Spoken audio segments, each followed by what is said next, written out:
And then, of course, that Joe Rogan platform helped massively. I was then contacted by The Rock's agent. Clear my throat.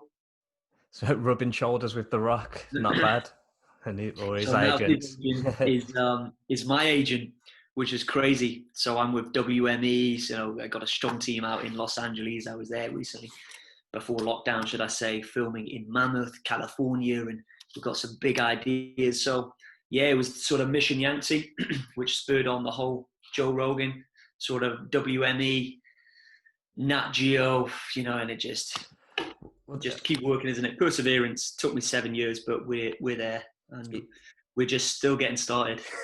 It's nice to see as well, because as I said earlier in the episode, I've seen some of the journey. It's always rewarding when you see it, isn't it, from early on? And I saw some of these things you were doing in China, but then I didn't see any build up to the Joe Rogan podcast. I don't think I'd seen your social media for a little bit, and then I was like, hang on, I know this guy. Is this on Joe Rogan?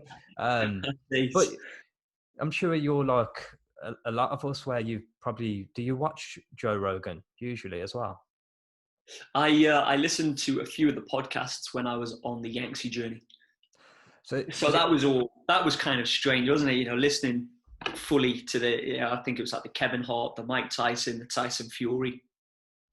And then, within a year later, actually being on there, which was super cool.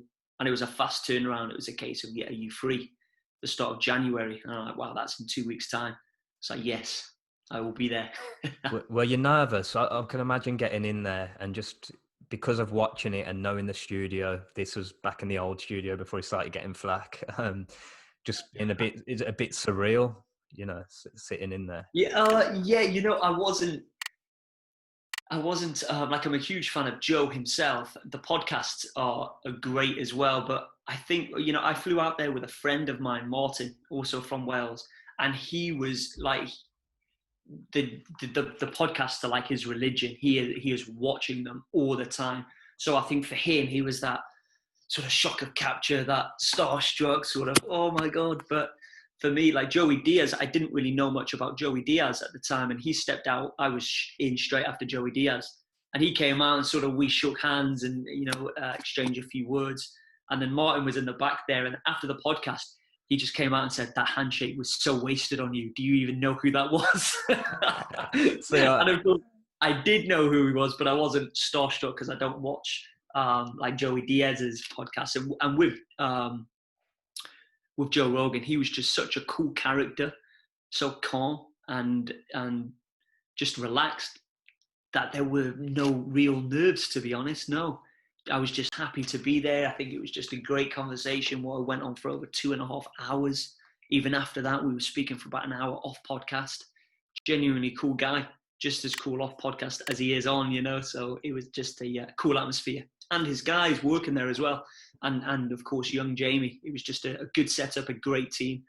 And an all-round cool experience, yeah. That's awesome. I love Joey Diaz as well. I would have definitely have been excited to see him. He was always making me laugh. So the studio's amazing as well, isn't it? Haven't they got all sorts in the back there?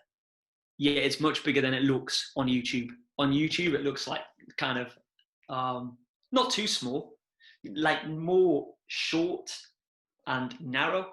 Whereas when you're actually there, you realise that, wow, actually the room goes down quite a distance, and it is actually quite wide, and the table's massive anyway. So it's a lot bigger in there than it looks on YouTube for sure.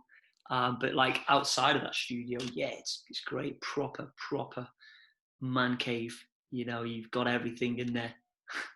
He's even got cars parked in there, it's a big place. Yeah, he's got everything, hasn't he? Yeah, he's got the float tanks. It's like a war shell, like a bomb shelter, just this bomb-proof cabin. You've got your pool table, you've got your salt baths, you've got your gym, your cars there. He's got this sort of bow and arrow shooting range. It's all electronic, 25-meter laser range. It's a cool place, man. It's the ultimate studio, isn't it? And like you say, a man cave. Yeah. Proper. Yeah, what an experience. That's awesome.